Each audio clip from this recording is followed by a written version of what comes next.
se han convocado los referendos en las repúblicas populares de Donetsk y Lugansk, en el Donbass, en la región oriental de Ucrania, que ya habían proclamado su independencia,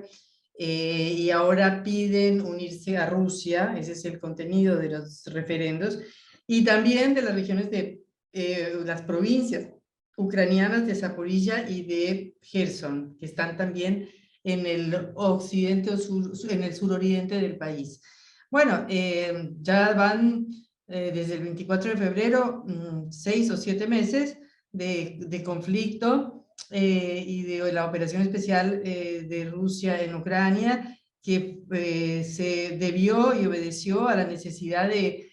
apoyar y defender a los ciudadanos de estas repúblicas, en su mayoría que se consideran rusos, rusohablantes o de cultura rusa, y que desde 2014 vienen sometidos a una tremenda represión, por decir una palabra suave, de parte del gobierno de Ucrania y de Kiev, porque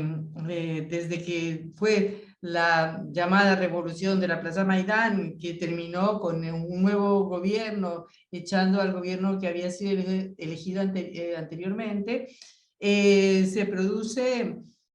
una llegada al gobierno de sectores no solo de derecha, sino directamente sectores filonazis, o el nombre que le queramos poner, al mismo gobierno ucraniano en Kiev. Y empieza una ofensiva muy fuerte en contra de las regiones rusas, comenzando por prohibirles el uso oficial del idioma ruso, cuando todas las personas de Donetsk hablan ruso. Yo estuve precisamente en 2014 en Donetsk y el idioma es el ruso, hablan ucraniano, pero pedirle a una población que deje sus costumbres, que deje su cultura, es más, imponerle, como era el plan,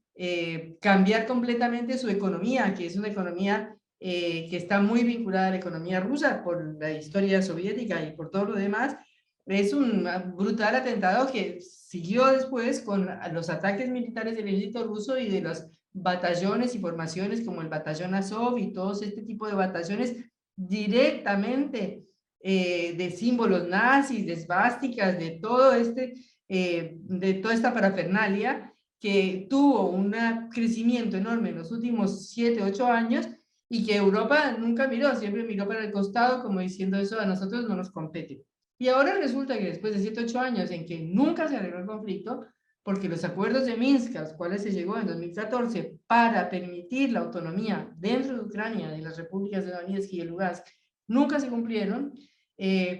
Cuando viene Zelensky al gobierno, promete que va a cumplir los acuerdos y luego se echa para atrás y tampoco lo cumple. Entonces, después de 7, 8 años de conflicto, después de 7, 8 años de agresiones, de bombardeos, de ataques militares a los civiles de Donetsk y de Lugansk, se da esta situación. Y bueno, ahora la conclusión, ante 8, después de todo este tiempo, desde el 24 de febrero hasta acá, Rusia propuso un montón de negociaciones, un montón de veces, con la mediación de Turquía, con otras mediaciones internacionales, y no ha habido ninguna posibilidad de que se llegue a una negociación. ¿Por qué?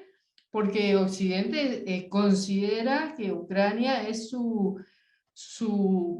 punta de lanza, y decidió, junto con la OTAN, llenar a Ucrania de misiles y de armas y de todo, y en lugar de buscar un acuerdo que relaje la situación,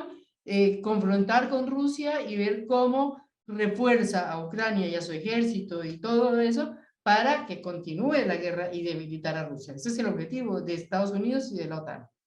No es, como dijo hoy Biden en las Naciones Unidas, que Rusia quiere que desaparezca Ucrania o algo por el estilo. Eso nunca ha sido ni el plan ni nada. Es más, Rusia está concentrada en el sector oriental de Ucrania, en la región del Donbass. Ese es el punto de Rusia. Y a eso no hay respuesta. Como en cualquier otro país lo hubiera habido, como hubiera habido